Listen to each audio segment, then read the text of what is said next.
realizing my baby's gone. Like, it feels like I'm in panic mode again. Appeared for his status conference in Payette County ahead of his preliminary hearing this week. What was your reaction to seeing Stacey in court? I started shaking. I wanted to say something so badly, lots of things, but I know that that's not going to help any. We want justice for Michael, and that's why we're here.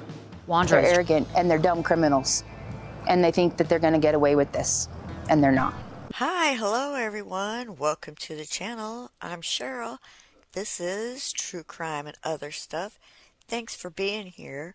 My goal is to bring you well-researched information and discussions on true crime, missing persons, current events, and anything else I find important or interesting. Today, we are diving deep into the latest developments in the disappearance of 5-year-old Michael Vaughan, affectionately known as Monkey. We finally have this chilling details from Staceywandra's preliminary hearing that concluded just this month in March 2026. For 3 days in early March, the prosecution laid out a mini-trial to prove probable cause. They presented recorded interviews and jailhouse calls from 2022 that paint a horrific picture of what allegedly happened to Michael.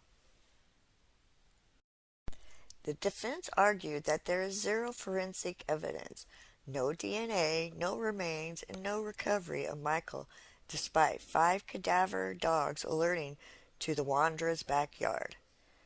But the judge ruled there is enough to move forward. Staceywondra is officially headed to District Court for a jury trial. Well, here's what came out in those recordings. Stacy claimed his then wife Sarah Wondra abducted Michael from outside of his home because he wasn't earning enough money. The alleged plan to sell the child for $10,000. In a police interview, Stacy admitted he stayed in the bedroom while the other adults were with Michael.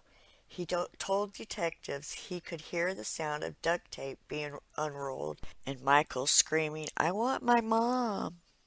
Stacy told his adopted mother in a recorded jailhouse call that Michael died of accidental suffocation. He claimed Michael was placed in a duffel bag between layers of clothing, and Sarah didn't realize there was too many clothes on top of him. Stacy had originally told the police he was 100% sure Michael was buried in the backyard in Fruitland. However, when the body wasn't found during the 2022 excavation, he suggested the body might have been moved while he was in custody on unrelated charges. Digital forensics and movements are key here.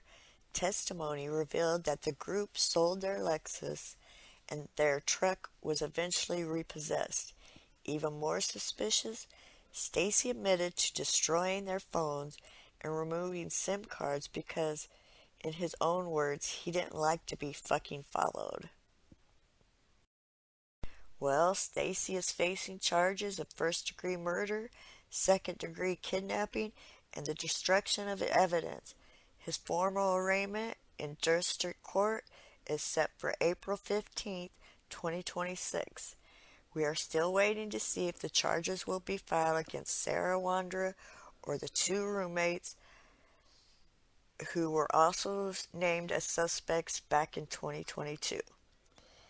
This case is heart-wrenching, and as always, our thoughts are with Michael's family as they continue to fight for justice. I strive to bring you well-researched information, but please remember that my content is for informational and entertainment purposes only. I gather information from various sources, and while I aim for accuracy, I always encourage you to conduct your own independent research and verify your own facts and claims presented. Your own due diligence is always recommended. Thanks for watching. If you found this update important, please hit the like button and subscribe for more case file updates. I'll see you in the next one. Peace.